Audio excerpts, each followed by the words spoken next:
বিদুরের খুদ যদি আমি সেবা করতে পারি, শবরীর এঠো ফুল যদি সেবা করতে পারি, তাহলে তোর ভিক্ষা করা অন্ন আমি কেন সেবা করব না? ফেলে দে, বিষয় সম্পদ ফেলে দে, যেমন করে ভিক্ষা করে সেবা দিচ্ছিস আমি তাতেই খুশি। স্বয়ং ভগবান তিনি ক্ষীর স্বর্ণ মাখন চান না মা। যদি আপনি ভাবেন যে আমার ভগবান তাদেরই যার অর্থ আছে, অনেকে ভাবে না, ভগবান তাদের নয়। যিনি বিশ্ব ব্রহ্মাণ্ডের মালিক, হস্তিনাপুরে যখন গিয়েছিলেন, দুর্যোধন বলেছিল এসো সখা, আজ আমি তোমাকে অমৃত সেবা করাবো, রাজভোগ খাওয়াবো। গোবিন্দ বলেছিল যে আমি তো তোমার ঘরে সেবা করব না, সেবাই যদি করতে হয় দাসীপুত্র বিদুরের ঘরে সেবা করব। শাকন্য সেবা করেছিল বিদুরের ঘরে। বিদুরের স্ত্রী একটা কলা সেবা দেবে বলে, আমরা যখন বাড়িতে গাছ লাগাই, ফলের গাছ, আমরা মনে মনে কি ভাবি, গাছে যখন ফল হবে আমার ছেলে মেয়েরা, আমার পরিবার সেবা করবে। এটাই হচ্ছে আমাদের মধ্যে ভক্তের মধ্যে পার্থক্য। যখনই কোনো বৃক্ষরোপণ করছে ভক্ত, মনে মনে ভাবছে এই গাছে যখন ফল হবে গোবিন্দ সেবাই দেব। আহা, তো একটি কলা সেবা দেবে বলে যখন স্বয়ং ভগবান নিজের ঘরে বসে সেবা করছে, মা একটু ভাবুন, আপনার ঘরে বসে ভগবান সেবা করছে, আপনার যেমন ক্ষমতা আপনি তেমনটাই দিচ্ছেন। ভক্তি ভরে সেবা দিতে দিতে আপনার চোখে কৃষ্ণ প্রেমের বাড়ি, আপনার হিতাহিত জ্ঞান নেই আপনি কি সেবা দিচ্ছেন। হঠাৎ কলার শ্বাস ফেলে খোসাটা দিয়েছে বিদুরের স্ত্রী। ভগবান সেই খোসাটাই সেবা করছে। যখন খাচ্ছে মা, বিদুর বলছে কি করছো তুমি, তুমি কি দিয়েছো ভালো করে লক্ষ্য করো। ভগবান বললেন শান্ত হও বিদুর, সে যে ভালোবেসে আমাকে খাওয়াচ্ছে, ভক্ত যেমনটাই দেয় তার মধ্যে যে অমৃত লেখা লেগে আছে, এর মধ্যে শুদ্ধ ভক্তি আছে। ভক্তি ভরে ভক্ত যেটাই দেয় আমি তাতেই সন্তুষ্ট।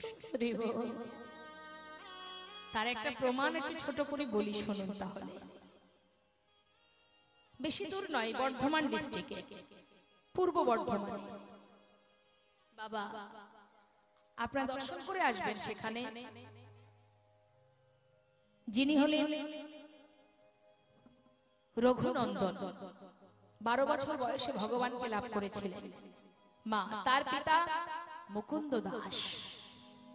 এই যে মুকুন্দ দাস, তিনি কবিরাজি করতেন।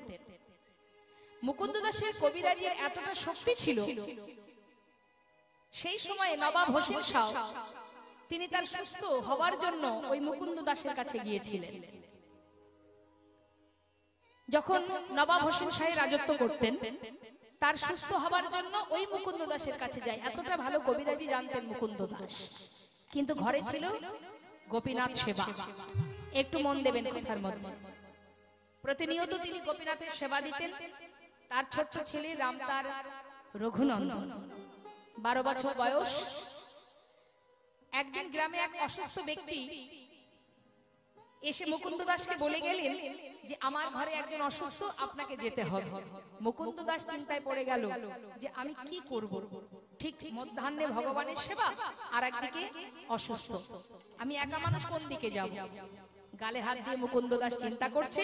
এমন সময় 12 বছরের ছোট্ট ছেলে বাবাকে বলছে, বাবা তুমি চিন্তা করো না, গ্রামে যে অসুস্থ তুমি তার কাছে চলে যাও, আর ঘরে গোপীনাথের সেবা সে তো তুমি প্রতিদিন দাও, আজ না হয় আমি দিয়ে দেব। নেতাই গৌর হরি। এই কথা শুনে মুকুন্দ দাস বলছে, আরে ভগবানের সেবা দেওয়ার নিয়ম জানিস তুই? জানিস না। তাকে সেবা দিতে গেলে অনেক মন্ত্রতন্ত্র জানতে হয়, তুই তো জানিস না বাবা। বাবা আমি না হয় তোমার মতো মন্ত্র জানি না, আচমন মন্ত্র, নিবেদন মন্ত্র কিছুই জানি না, কিন্তু বাবা ভালোবেসে যদি আমি ওকে খাওয়াই, ও কি খাবে না? মুকুন্দ দাস চিন্তা করলেন সত্যি তো, সবার ঊর্ধ্বে ভক্তি। কেউ যদি ভক্তি ভরে সেবা দেয়, তার মধ্যে পাণ্ডিত্যের কি বা প্রয়োজন, মন্ত্রতন্ত্রের কি বা প্রয়োজন? মন্ত্রের উপরেও হচ্ছে ভক্তি। বৃন্দাবনের ব্রজগোপী যারা, তারা কিন্তু মন্ত্র দিয়ে, পাণ্ডিত্য দিয়ে কখনো গোবিন্দকে ভালোবাসত না। তারা ভালোবাসতেন গোবিন্দকে নিজের জন ভেবে। তাই মুকুন্দ দাস চিন্তা করছে, যা ছেলে যখন কথাটা বলেছে, তাহলে গ্রামে যাই, আমি তাকে সুস্থ করে আসি। আর রঘুনন্দন, তুই এক কাজ করবি বাবা, সেবা দিয়ে প্রসাদ রাখিস, আমি এসে প্রসাদ পাবো। ঠিক আছে বাবা, চিন্তা করো না, তুমি চলে যাও। চলে গেলেন বাবা মুকুন্দ দাস। আর এদিকে রঘুনন্দন যা কিছু রন্ধন করবে বলে গুছিয়ে রেখেছিল, রান্না হয়নি, সে তো রাঁধতে জানে না। তো যা কিছু ছিল ব্যঞ্জন এক পাত্রে ঢেলে দিয়ে কোন রকমে রান্না জাল ধরিয়েছে। আর মুখে বিড়বিড় করে বলছে যে, শোনো ও গোপীনা, আজ কিন্তু বাবা ঘরে নেই, আজ আমি তোমাকে খাওয়াবো, একটু কষ্ট করে খেয়ে নিও। হরি হরি। সে জানে মন্দিরে যে গোপীনাথ, আমি যেমন বাবার সন্তান, ও আমার বাবার সন্তান। সে কখনো জানে না যে এটা ভগবান, এটা বিগ্রহ, জানে না। নিজের জন ভেবে তাকে সেবা দেবে বলে কোন রকমে রান্না করেছে। কোন রকমে একটু যেই রান্না হয়েছে, সিদ্ধ হয়েছে মা, কোন রকমে এক পাত্রে ঢেলে নিয়ে মন্দিরে ঢুকেছে। মন্দিরে ঢুকে পাত্রটা রেখে ডাকতে শুরু করেছে, গোপীনাথ, ও গোপীনাথ, শিগগিরই এসো।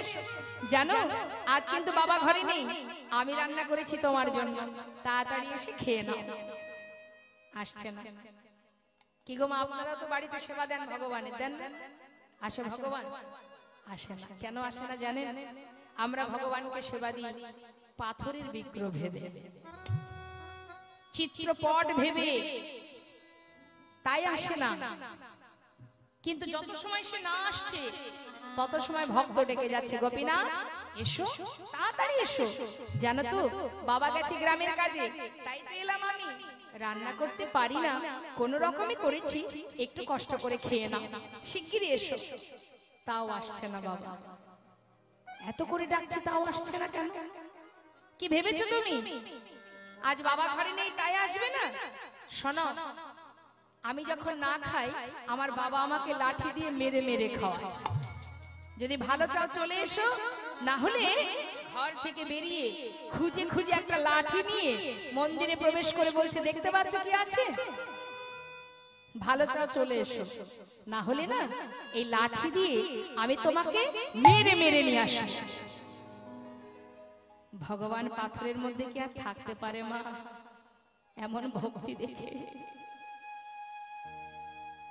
মনে মনে চিন্তা করছে, ভক্ত তুমি আমার জন্য লাঠি জোগাড় করে এনেছো, আমাকে মারবে বলে। কেমন ভালোবাসা, কেমন ভক্তি। বেশ, আর তোমাকে মারতে হবে না। বিগ্রহ থেকে সচল মূর্তি ধারণ করে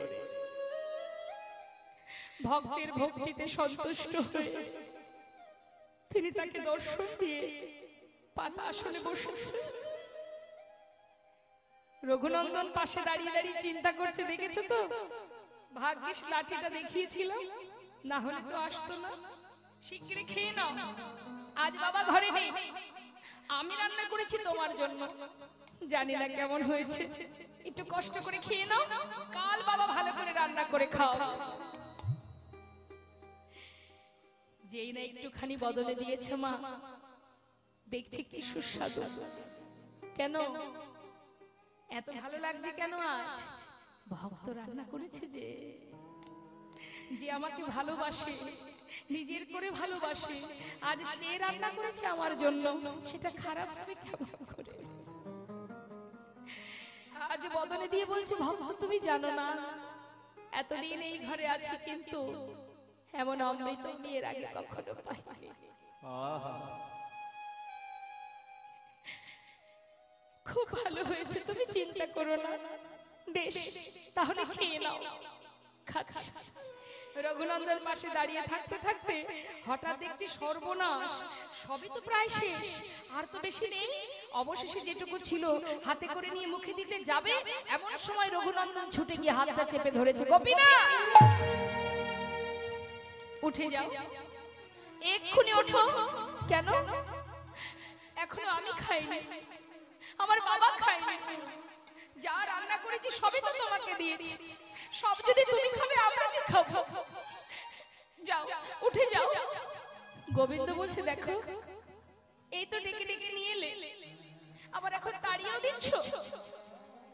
ঠিক আছে, বহুদিন পর এমন অমৃত পেয়ে আজ আর কারোর কথা মনে ছিল না আমার। ঠিক আছে, যেটুকু আছে এটুকু তোমার জন্য রইল। হাতে যেটুকু ছিল সেটুকু পাত্রে রেখে ভগবান আবার বিগ্রহে মিলিত হয়েছে। এদিকে পাত্রে তো বেশি ছিল না মা, যেটুকু ছিল নিজে সেবা করে থালাটা ধুয়ে রেখে দিয়েছে। যথাসময়ে মুকুন্দ দাস ঘরে ফিরেছে, এসে ডাকছে, রঘুনন্দন বাবা, কিরে রান্না করে সেবা দিয়েছিস? হ্যাঁ, যা, আমার বড় কাজটা তুই করে দিয়েছিস রে, আমাকে এবার একটু প্রসাদ দে। প্রসাদ? জানো বাবা, আজ আর প্রসাদ নেই। কেন নেই? প্রসাদ কি হলো? বাড়িতে কোনো ভক্ত এসেছিল নাকি? কেউ আসেনি, তাহলে প্রসাদ কি হলো?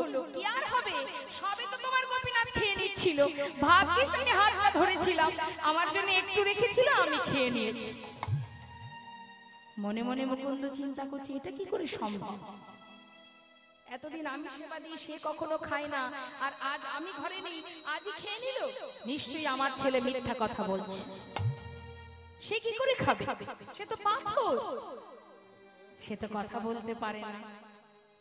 নিশ্চয়ই আমার ছেলে খেয়ে ওই বিগ্রহের নামে দোষ দিচ্ছে। যার যেমন ভাব তার তো তেমনই লাভ। মুকুন্দ দাস জানে সে পাথরের বিগ্রহ, চলতে জানে না, কথা বলতে পারে না, আর ছেলে জানে ও হচ্ছে আমার বাবার এক সন্তান, তাই তো তার দেখা পেল। যেমনটা রন্ধন করেছে ভগবান তাতেই খুশি। মুকুন্দ দাসের মনের সন্দেহটা মনেই থেকে গেল মা। সকাল হতে না হতে ছেলেকে বলছে, বাবা তুই তো ভালো সেবা দিতে শিখেছিস, আজও আমাকে গ্রামে যেতে হবে, তুই আজ একটু ভগবানের সেবাটা দিয়ে দে। দেখুন কেন বলছে কথাটা, আজ তার ছেলেকে পরীক্ষা করবে যে ছেলে মিথ্যে কথা বলছে নাকি সত্যি ভগবান সেবা করছে।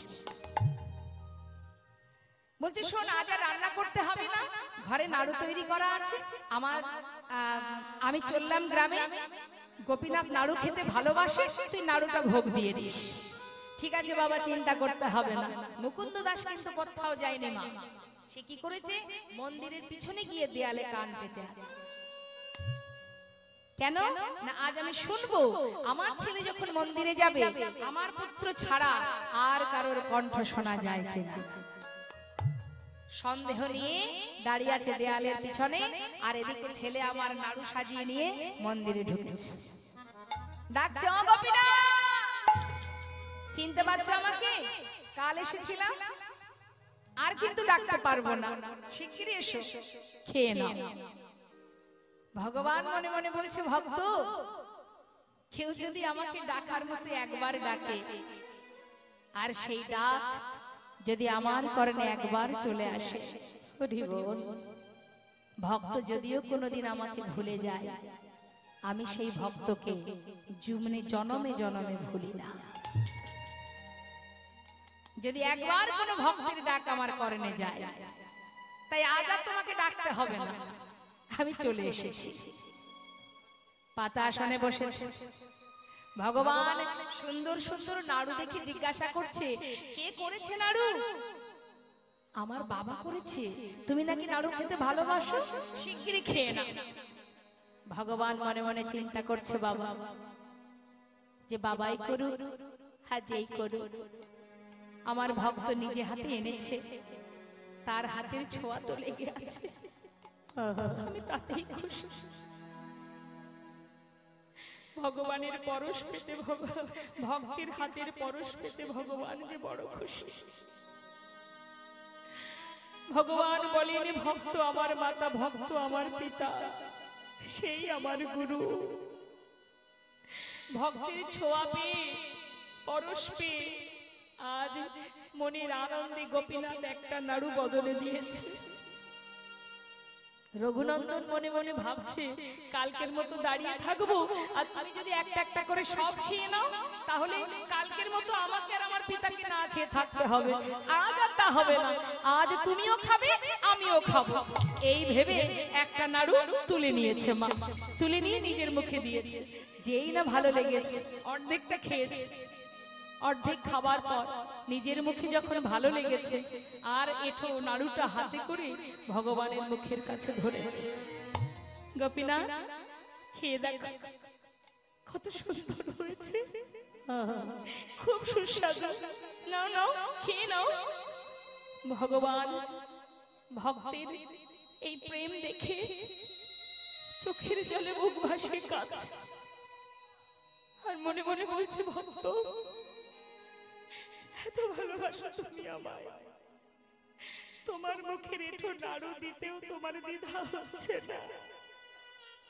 এ কেমন ভালোবাসা! মা আপনি পারবেন আপনার এঠো ভগবানের মুখে দিতে? পারবেন না।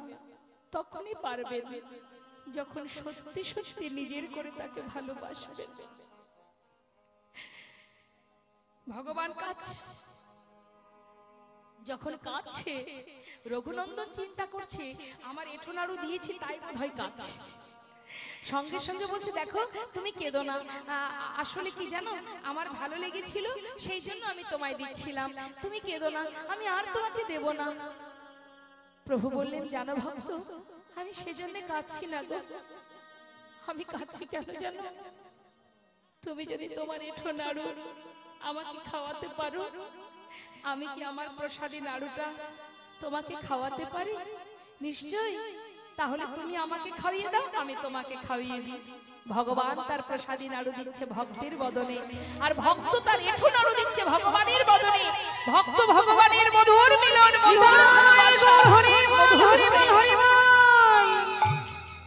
পিছন দিকে বসে আছে মুকুন্দ দাস, চিন্তা করছে কে আমার ছেলে ছাড়া আরো একজনের কণ্ঠ শোনা যায়, তবে কে এলো? তবে কি আমার পুত্র? ঠিক ছুটে এসে মুষ্টাক হাতে দরজা খুলেছে। খোলা মাত্রই তার আগেই গোবিন্দ অর্ধনাড়ু হাতে করে নিয়ে বিগ্রে মিলিত হল। দেখা হলো না, ভাগ্য হলো না। ছুটে গিয়ে নিজের পুত্রকে বুকের মধ্যে জড়িয়ে ধরে বললেন, ওরে এতদিন আমি ভালোবেসেছিলাম নিজের, আমি ভালোবেসেছিলাম পাথর ভেবে, তুই ভালোবেসেছিস নিজের জন ভেবে, তাই তুই তার দেখা পেলি, আমি পেলাম না বাবা। যার হাতে আছে মধুর মুরলী, আজ তার হাতে অর্ধ নাড়ু দেখে নিজের পুত্রকে কোলের মধ্যে জড়িয়ে ধরলেন। মাগো, যারা জান দর্শন করে আসবেন, আজও গোপীনাথের হাতে সেই অর্ধ নাড়ু আছে। অদ্যাপি শ্রীখণ্ডপুরে অর্ধ নাড়ু আছে করে, দেখেন যত ভাগ্যবান জন। শ্রী রঘুনন্দন যে অভিন্ন মদন, সে উদ্ধব দাস রসভর। তাই তুমি যেমনটা ভগবানকে দেবে, ভগবান তাতেই খুশি, যাতে তাতে ভক্তি যদি থাকে। আজ ভিখারিকে বললেন, ভিখারি ফিরে আয়, চাই না তোর কাছে ক্ষীর স্বর্ণ নিমাখন, দাঁড়ে দাঁড়ে ভিক্ষা করে যা পাবি আমি তাতেই খুশি। দেখবেন মা, আপনার যেমন ক্ষমতা, যতটুকু সম্ভব আপনি ভগবানের সেবায় দেবেন, ভগবান তাতেই খুশি। আজ ভিখারি চলে যাচ্ছে যখন, তখন লালা বলে উঠলেন, শোনো, চলে যেও না, তুমি আমার ঘরে থাকবে, তোমার খাওয়া পড়া সমস্ত দায় দায়িত্ব আমার, কিন্তু তুমি হরিনাম করবে আর আমাকে নাম শ্রবণ করাবে। বাবু, আপনার ওই মহলে যদি আমি থাকি, আপনার মতো অবস্থা আমারও হবে। আপনি যেমন ভগবানকে ভুলে গেছেন বিষয় সম্পদের মধ্যে থেকে, আপনার মহলে থাকলে আস্তে আস্তে আপনার মতো আমিও তাকে ভুলতে বসবো। তাই আমি থাকবো না বাবু, আমার কুড়ে ঘরই যথেষ্ট, আমি আসি। চলে গেল ভিখারি। লালা তখন থেকে মনে মনে চিন্তা করতে লাগলেন, মা তবে কি এই মহলে থাকলে আমি গোবিন্দকে ভুলে যাব? এই বিষয় সম্পদের মধ্যে থাকতে থাকতে, সত্য কথা যখন তোমার কিচ্ছু থাকবে না, সেখানে একমাত্র গোবিন্দই থাকবে, তুমি তাকে ভরসা করে চলবে। যখন জীবনে একটা একটা করে তোমার স্বপ্ন পূরণ হতে হতে তুমি সর্বসুখী সুখী হবে, তখন দেখবে মা ভগবান তোমার কাছ থেকে সরে যাচ্ছে। কেন? তুমি ভগবানকে সময় দিতে পারবে না। টাকা পয়সা বিষয় সম্পদের পিছনে ছুটতে ছুটতে কখন গোবিন্দকে সেবা দেবে সেই সময়টুকু তোমার হবে না, সেই সময় তোমার হবে না। তাই আজ লালা মনে মনে চিন্তা করছে যে এই মহলে থাকলে এই গোটা জমিদারি রক্ষা করতে করতে সর্বক্ষণ তার চিন্তা করতে গিয়ে আমি আমার গোবিন্দকে ভুলে যাচ্ছি। চিন্তা করছি, চিন্তা করতে করতে ঘরে যাচ্ছি। ঘরের ভিতরে গিয়ে হঠাৎ দেখলেন আর এক কাণ্ড। কি না, জমিদারের বিছানায় শুয়ে আছে কাজের মেয়ে। হরি বল। কাজের মেয়ে বিছানায়, জমিদারের বিছানায় শুয়ে আছে দেখে লালা চিৎকার করে বলে উঠলেন, কে আছিস? এত বড় সাহস, কাজের মেয়ে হয়ে জমিদারের বিছানায় ঘুমায়, ওকে ধরে নিয়ে যা। ধরে নিয়ে গিয়ে 30 ঘা বেত্রাঘাত কর, এটাই ওর প্রায়শ্চিত্ত। সেই কাজের মেয়েটা জমিদারের বিছানা থেকে উঠে সেই জমিদারের সম্মুখে দাঁড়িয়ে বলে উঠলেন, বাবু, অপরাধ যখন করেছি সাজা তো পেতেই হবে। একবার হাসছে একবার কাঁদছে সেই মেয়েটি। তাই না দেখে জমিদার জিজ্ঞাসা করলেন, তোর হাসার কারণটা বা কোথায়, আর কাঁদছিস বা কেন? বল, হাসছিস কেন, কাঁদছিস কেন? বাবু, হাসছি এই জন্য যে আপনার এই জমিদারি বিছানা, এই বিছানায় একটুখানি সময়ের জন্য ঘুমিয়েছি, শুয়েছি, তার জন্য 30 ঘা সাজা। বেশ, মেনে নিলাম, অপরাধ করেছি, সাজা তো পেতেই হবে। কাঁদছি কেন জানো বাবু? কাঁদছি এই জন্য, আমি কাজের মেয়ে হয়ে কিছু সময়ের জন্য জমিদারের বিছানায় শুয়ে যদি আমার জন্য 30 ঘা সাজা হয়, তাহলে আপনি একবার ভেবে দেখুন বাবু, আপনি এই বিছানায় এতদিন ঘুমিয়ে এসেছেন, আপনার জন্য ভগবান কত সাজা লিখে রেখেছে। যেই না বলেছে মা, সেই কন্যার কাছে গিয়ে করজোড়ে বলে উঠলেন, লালা, মা, ঠিকই বলেছিস তুই, সত্যি তো। তুই যদি কিছু সময়ের জন্য শুয়ে থেকে তোর সাজা আমি 30 ঘা দিই, তাহলে এই জমিদারের বিছানায় আমি এতদিন শুয়ে আসছি, আমার জন্য ভগবান কত সাজা বরাদ্দ করেছে। মা, ঠিকই বলেছিস। মাকে ধরে, মানে সেই কন্যাটাকে জড়িয়ে ধরে লালা বলে উঠলেন, আজ থেকে আমি প্রতিজ্ঞা করলাম, আর ঘুমাবো না পালঙ্কেতে, এই করিলাম পার। ঘুমাবো না পালঙ্কেতে, এই করিলাম পার। এ দেহেতে এ প্রাণ আমার থাকবে যতক্ষণ, এ দেহেতে প্রাণ আমার থাকবে যতক্ষণ, এ দেহেতে প্রাণ আমার থাকবে যতক্ষণ। আরে ঘুমাবো না পালঙ্কেতে, আরে ঘুমাবো না পালঙ্কেতে, না না ঘুমাবো না পালঙ্কেতে, ঘুমাবো না পালঙ্কেতে, এই মন করিলাম আমি ঘুমাবো না পালঙ্কেতে, এই মনে করিলাম আমি ঘুমাবো না পালঙ্কেতে। এ দেহেতে প্রাণ আমার থাকবে যতক্ষণ, এ দেহেতে প্রাণ আমার থাকবে যতক্ষণ। প্রতিজ্ঞা করলেন আর ঘুমাবো না। সেই দিন থেকে লালা আর বিছানায় ঘুমায় না। দেখতে দেখতে কয়দিন চলে গেল মা, হঠাৎ গোটা রাজ্য পরিদর্শনে পালকি চেপে চললেন লালা, খাজনা আদায় করতে আর রাজ্য পরিদর্শন প্রজাবর্গকে দেখার জন্য। যখন পালকি চেপে সকালবেলা যাত্রা করেছে, গোটা রাজ্য পরিদর্শন করে প্রজাবর্গকে দেখে তাদের কাছ থেকে খাজনা আদায় করে বেলি অবসান কালে ফিরছে লালা। যখন লালা ফিরছে তখন সন্ধ্যা আগত। আমাদের প্রত্যেকের জীবনে আসবে সন্ধ্যা, আসবে কখন আমরা জানি না, সবারই আসবে। যাওয়ার পালা এখন, আসার পালা শেষ। এখন আমাদের সবার যাবার পালা। কখন কাকে যেতে হবে কেউ জানে না। কি মা জানে? ওই রেশনের দোকানে লাইন দেয় দেখেছেন তো, আমরাও লাইনে আছি। হরি বল। কিন্তু অনেক সময় দেখবেন ওমা আসতে রেশনের দোকানে লাইন বা যে কোনো ক্ষেত্রে যখন লাইন দেওয়া হয় কখনো কখনো দেখবেন মাঝখান থেকে কাউকে ডেকে নেয়, এই তুমি আগে এসো, তুমি আগে এসে নিয়ে যাও। অর্থাৎ লাইনে সবাই আছে, কার কখন ডাক পড়বে আমরা জানি না। তাই গৌর হরি হরি। একবার সবাই মিলে দুটি বাহু তুলে প্রত্যেকে যারা বসে আছেন একবার হাত তুলুন দেখি। ঠাকুমা একবার হাত তুলতে হবে। হরি বল, হরি বল।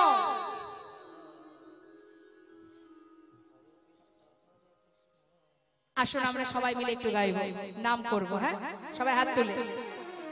হরে কৃষ্ণ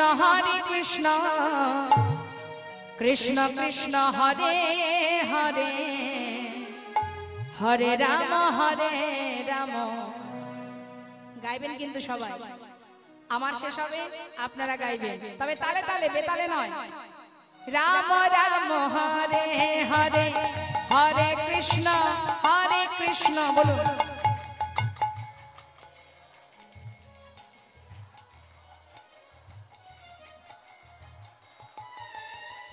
হরে কৃষ্ণ কৃষ্ণ কৃষ্ণ হরে হরে, হরে রাম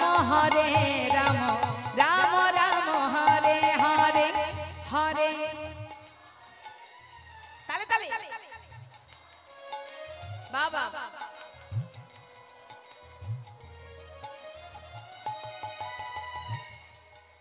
যারা চেয়ারে বসে আছেন সবাই তো হাত তোলেননি, মনে মনে ভাবছে আমরা চেয়ারে বসেছি, আমরা কেন হাত তুলবো। আস্তে আস্তে দেখুন, এখানে জায়গা ছোট, চেয়ারে বসেছেন, অবশ্যই বসতে পারেন। এটা আমি এমনি বলছি, কিছু মনে করার দরকার নেই। আর বসে আছেন চেয়ারে, নিশ্চয়ই বসুন, তাতে দুঃখ নেই। গাছে যখন ফুল ফোটে, কেউ যদি ফুল তুলতে যায়, মায়েরা মনে করুন আপনার ঘরের সামনে ফুল গাছ, আপনি ফুল তুলতে গেছেন গোবিন্দের জন্য, তা ফুল যখন তুলতে যান কোন ফুলগুলো তোলেন? যেগুলো হাতের কাছে আপনি পান যতটুকু সম্ভব। যেগুলো উপরের ডালে থাকে সেগুলো কি আর তুলতে পারেন? পারেন না। অর্থাৎ যে ডাল নত হয়ে থাকে সেই ডালের ফুল গোবিন্দ সেবায় লাগে, আর যারা উচ্চ শিখরে থাকে তাদের কিন্তু আর গোবিন্দ সেবায় লাগা হয়। হরি বল, হরি বল। তাই বলে আপনাদের বলছি না, আপনারা বসে আছেন থাকুন, তাতে দুঃখ নেই, কিন্তু হাতটা তুললেই তবেই গোবিন্দ চরণে পৌঁছাতে পারবেন। তুলুন দেখি সবাই মিলে। হরে কৃষ্ণ কৃষ্ণ কৃষ্ণ হরে হরে, হরে রাম রাম রাম হরে হরে, হরে কৃষ্ণ। একটু জোরে।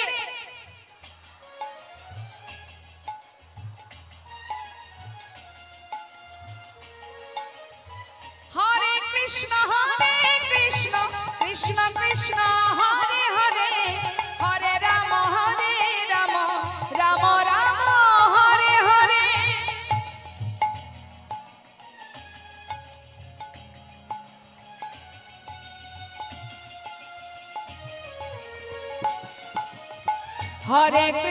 হরে কৃষ্ণ কৃষ্ণ কৃষ্ণ হরে হরে, হরে রাম রাম রাম হরে হরে। হরে কৃষ্ণ কৃষ্ণ কৃষ্ণ হরে হরে, হরে রাম রাম রাম হরে হরে। হরে কৃষ্ণ কৃষ্ণ কৃষ্ণ হরে হরে, হরে রাম রাম রাম হরে হরে। হরে নাম এব কেবলম কালো নাস্তেব গতির অন্যথা। নাম ছাড়া কলিজীবীর নাহি আর ধর্ম। এই কথাটা ভালো করে জেনে রাখুন। আমাদের হিন্দু সমাজে অনেক মত আছে, একজন এক একজনকে ভালোবাসে। কেউ ঠাকুর অনুকূলকে ভালোবাসে, কেউ লোকনাথকে ভালোবাসে, কেউ আবার শিব সাধনা করে, কেউ সৌর সাধনা করে, কেউ হরিচান গুরুচানকে ভালোবাসে। তুমি যে পথেই যাও না কেন, যে পথে অবলম্বন করো না কেন, আস্তে শেষের দিনের সম্বল তোমার মধুমাখা হরিনাম। নাম ছাড়া তোমার উদ্ধারের আর কোনো রাস্তা নেই।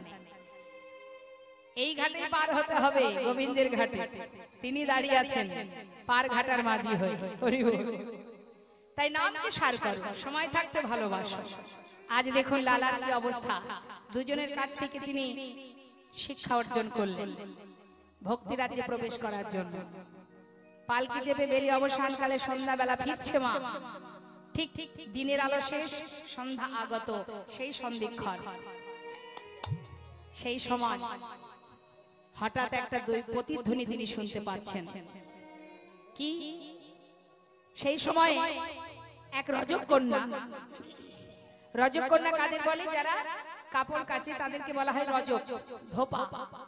তার কন্যা বাবাকে চিৎকার করে বলছে, বাবু গো, বাবু গো, বেলা যায় বাসনায় আগুনি দাও, বাবু গো, বেলা যায় বাসনায় আগুনি দাও। বাসনা কাকে বলে মা? বাহ, পাতাকে পুড়িয়ে, শুকনো বাসনাকে পুড়িয়ে সেটা দিয়ে যে খার হয় সেটা দিয়ে কাপড় পরিষ্কার করা হতো আগেকার সময়। এখন তো অনেক ডিটারজেন্ট বেরিয়ে গেছে। তা মেয়ে তার বাবাকে বলছে, বেলা যায় বাসনায় আগুন দাও। আর তার প্রতিধ্বনি শুনছে পালকি চেপে ফেরার সময় লালা। কি শুনছে? বেলা যায়,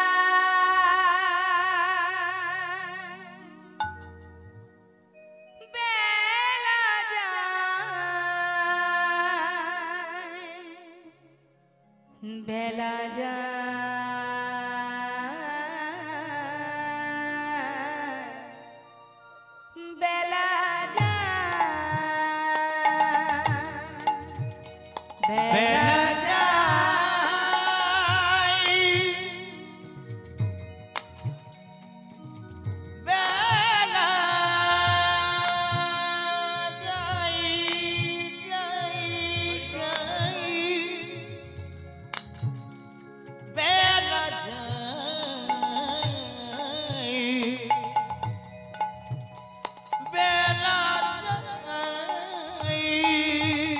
বেলা যায়,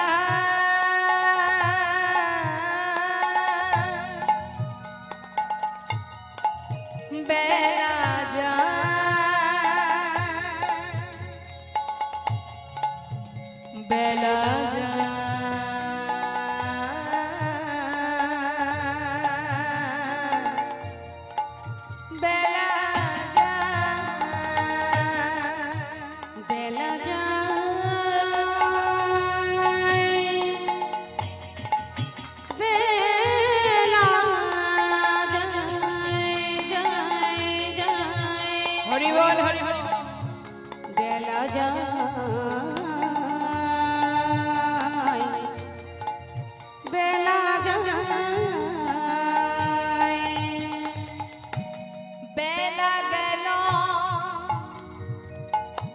সন্ধ্যা হলো, বেলা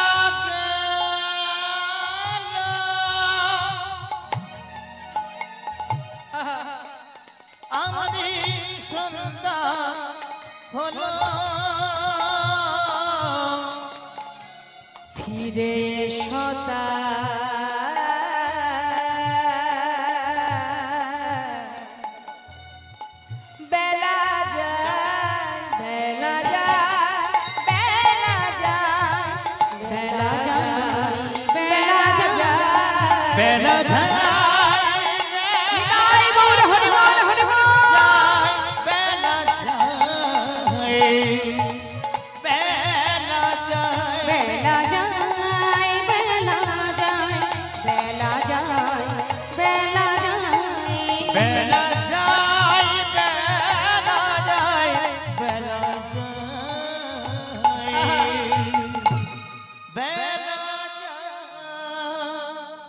কখন আয়ুরবী পশ্চিম দিকে ঢলে পড়ে। প্রতিধ্বনি শুনে লালা তার বেয়ারাকে বলে, একটু পালকি থামা। যেই না পালকি থামিয়েছে মা, পালকি থেকে নেমে ছুটে গিয়ে সেই কন্যাকে জড়িয়ে ধরলেন। সেই ধোপার মেয়েকে জড়িয়ে ধরে লালা জিজ্ঞাসা করলেন, মা তুই যেন কি বললি? ভয়ে ভীত হয়ে সেই কন্যা বলে উঠলেন, বাবু আমি তো কিছু বলিনি আপনাকে, আমি আমার পিতাকে বলেছি বেলা যায় বাসনায় আগুনে দাও। না না না, এ কথা তুই বলিসনি মা, আমি যে অন্য কিছু শুনেছি। তুই যেন আমায় বারবার বললি বেলা যায় বাসনায় আগুনে দাও। ঠিকই বলেছিস, কামনা বাসনার পেছনে ছুটতে ছুটতে জীবনের কৃষ্ণ ভজনের মূল্যবান সময়টুকু নষ্ট হতে চলেছে। মারে, আজ তুই আমার চৈতন্য ফিরিয়ে দিলি। কি ভুল করেছি আমি, আর যে সময় হাতে নেই। না না, এবার আমাকে ফিরতে হবে, সবকিছু ফেলে এবার আমাকে নিজের ঘরে যেতে হবে। ঘরে ফিরে এসে তার পালিতা কন্যা সুমতিকে বলছে, মা আমার সারা গায়ে কৃষ্ণ নাম লিখে দে। বাবা কি হয়েছে তোমার, এমন কথা কেন বলছো? মা এবার আমায় যেতে হবে, এখানে যা কিছু আছে সবই তোদের জন্য রইল, তোরা ভালো থাক, সুখে থাক। এবার বিদায় দে মা, সারা গায়ে কৃষ্ণ নাম লিখে দে, আমি চলে যাই। কোথায় যাবে তুমি? ওরে আমার নিজের ঘরে যেতে হবে। যাব রে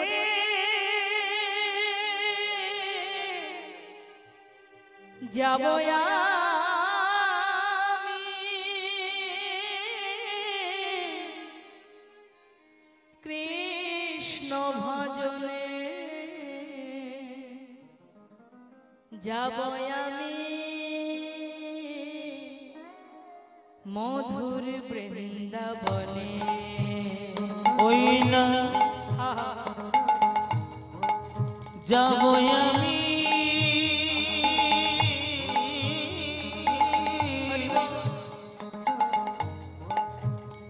যাব আমি মধুর বৃন্দাবনে। আমি যাব রে যাব আমি, কৃষ্ণ ভজনে যাব আমি, মধুর বৃন্দাবনে। সাজায় দে রইল সাধে জমিদারি, রইল এ ঘর বাড়ি, আমার রইল সাথে জমিদারি, রইল এই ঘর বাড়ি। বৃন্দাবনে চলে যাব সবই কিছু ছাড়ি আমি, বৃন্দাবনে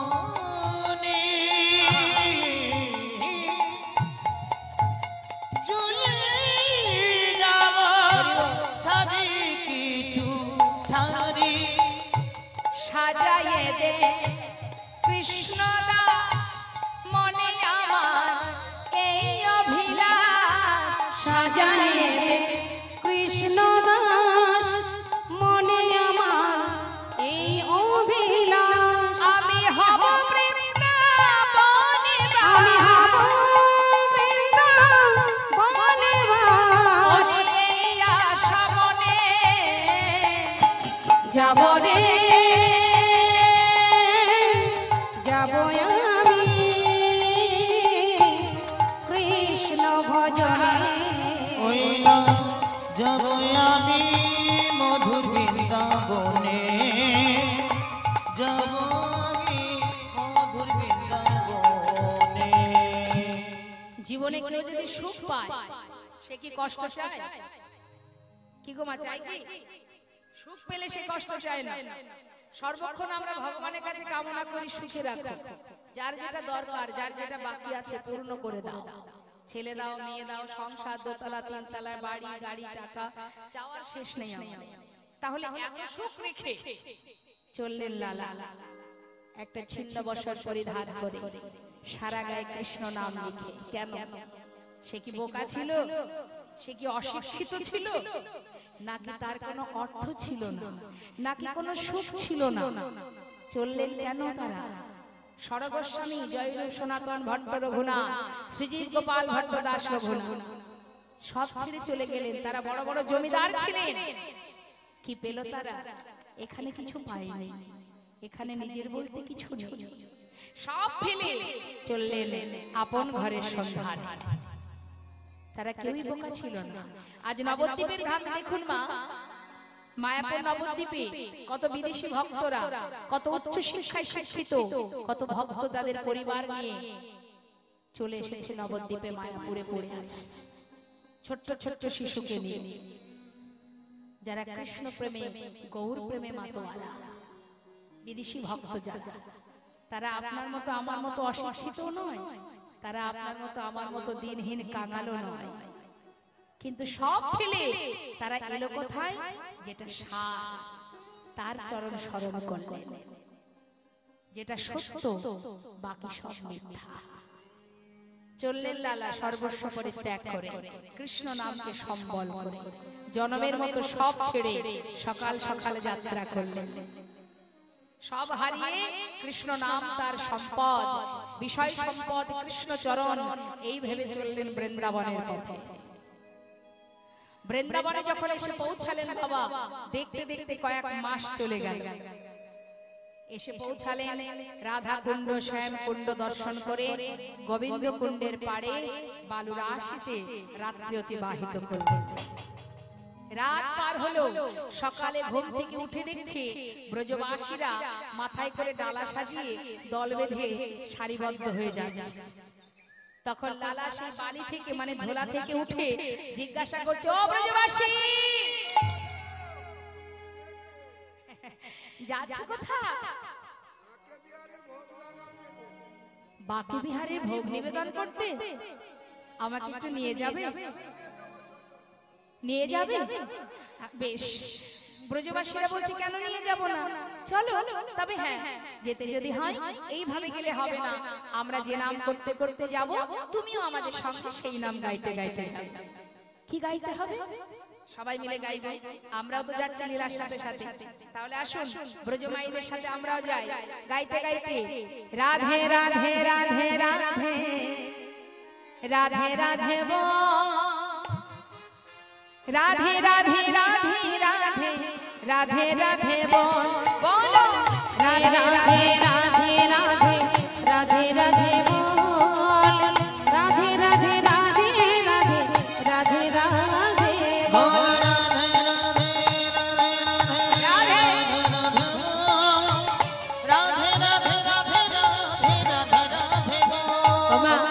পিছনে যে যাচ্ছে লালা, সে কি বলতে বলতে যাচ্ছে? কৃষ্ণ কৃষ্ণ কৃষ্ণ কৃষ্ণ কৃষ্ণ কৃষ্ণ বল, কৃষ্ণ কৃষ্ণ কৃষ্ণ কৃষ্ণ কৃষ্ণ কৃষ্ণ বল, রাধে কৃষ্ণ কৃষ্ণ কৃষ্ণ কৃষ্ণ কৃষ্ণ কৃষ্ণ বল, কৃষ্ণ কৃষ্ণ কৃষ্ণ কৃষ্ণ কৃষ্ণ কৃষ্ণ বল। এই নাম করা যাবে না? কেন কেন? রাধা নাম তা কি করে হয়? তোমরা রাধা নাম করছো, আমি কৃষ্ণ নাম করছি, দুই নামই তো হচ্ছে, সেটাই ভালো নয়? বলে না, এটা চলবে না। বৃন্দাবনে কৃষ্ণ নাম কেউ করে না। কে করে? আপনি পথে চলতে চলতে একটু বলবেন, ও দাদা ও দাদা, শুনবেন না কেউ, শুধু একটা নাম রাধে রাধে। তিনি এই কথা শোনা মাত্রই তিনি কিন্তু পিছন ফিরে তাকাবে যে নিশ্চয়ই কেউ আমাকে ডাকছে। এটাই হলো 84 কোষ বৃন্দাবনের মাহাত্ম্য। তা যেই না রাধে রাধে নাম করেছে, ব্রজবাসীরা বলছে, শোনো এই নাম করো না, সবাই আমরা যে নাম গাইছি সেই নাম করো, কৃষ্ণ কৃষ্ণ বলা যাবে না, রাধা নাম করতে হবে। লালা বললেন, তাহলে এক কাজ করা যাক, তোমাদের কথাও থাক, আমার কথাও থাক, যুগল নাম গাইব। আমরা তো একা কাউকে ভালোবাসি না, বাসি, আমরা যুগল ভালোবাসি। রাধা কৃষ্ণ যুগল উপাসনা করি, আমরা যুগল পছন্দ করি, তাই না? বৃন্দাবনে রাধা কৃষ্ণ যুগল ভজন, আবার নবদ্বীপেও কিন্তু যুগল ভজন। এই যে গৌর রূপে এসেছে, আস্তে এই যে গৌর রূপে আমরা দেখতে পাচ্ছি গৌর হরিকে, রাধা কৃষ্ণ দুই দেহ এক নদিয়ায় গৌর, অর্থাৎ রাধা কৃষ্ণ দুই তনু এক, অর্থাৎ এটাও যুগল। নিতাই গৌর হরি বল হরি বল। তা লালা বলছে তাহলে সবার কথাই থাক, একসঙ্গে গাইবো রাধে কৃষ্ণ, হাত তুলে রাধে কৃষ্ণ রাধে কৃষ্ণ রাধে কৃষ্ণ বল, রাধে কৃষ্ণ রাধে কৃষ্ণ রাধে কৃষ্ণ বল, বলো রাধে কৃষ্ণ রাধে কৃষ্ণ রাধে কৃষ্ণ বল, রাধে কৃষ্ণ রাধে কৃষ্ণ রাধে কৃষ্ণ বল। বৃন্দাবন কি। আপনারা রাধে কৃষ্ণ বলতে পারে, রাধে রাধা বলতে পারেন। হ্যাঁ, হাত তুলে কই দেখি কার কার হাত আছে, দেখি হাত কার কার আছে দেখি। ও সবার হাত আছে, আছে কই দেখি দেখি দেখি। রাধেশ্বর রাধেশ্বর। দেখুন হাত সেটাই, হাতের মধ্যে আবার ভাগ আছে। হাত আবার সেটাই, কোনটা হাত? যে হাতে ভগবানের সেবা হয়, যে হাত দিয়ে বৈষ্ণবের সেবা হয়, যে হাত সমাজের কল্যাণে লাগে, সেটা হলো হাত। সেটা হাত নয় বাবা। যে হাতে খুন করা হয়, চুরি ডাকাতি করা হয়, মা বাবার চুরির মুঠি ধরে রাস্তায় নামিয়ে দেওয়া হয়, সেটা হাত নয়। কিন্তু হাত সেটাই যে হাত ভগবানের সেবা, ভক্ত সেবায়, সমাজের কল্যাণে লাগে, সেটা হলো হাত। তা সেই হাত থাকলে তালি দিয়ে একবার ভজন করব। দেখি হাত তুলে জোরে জোরে হাতে তালি দেবেন। অনেকে দেখবেন আবার হাতে তালি দেয় ঠিক এইভাবে।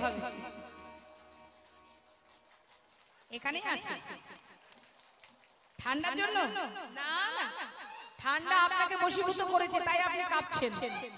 ঠান্ডাকে আপনি বশ করুন, তাহলে আর ঠান্ডা লাগবে না। তাই গৌর হরি হরি হরি হরি।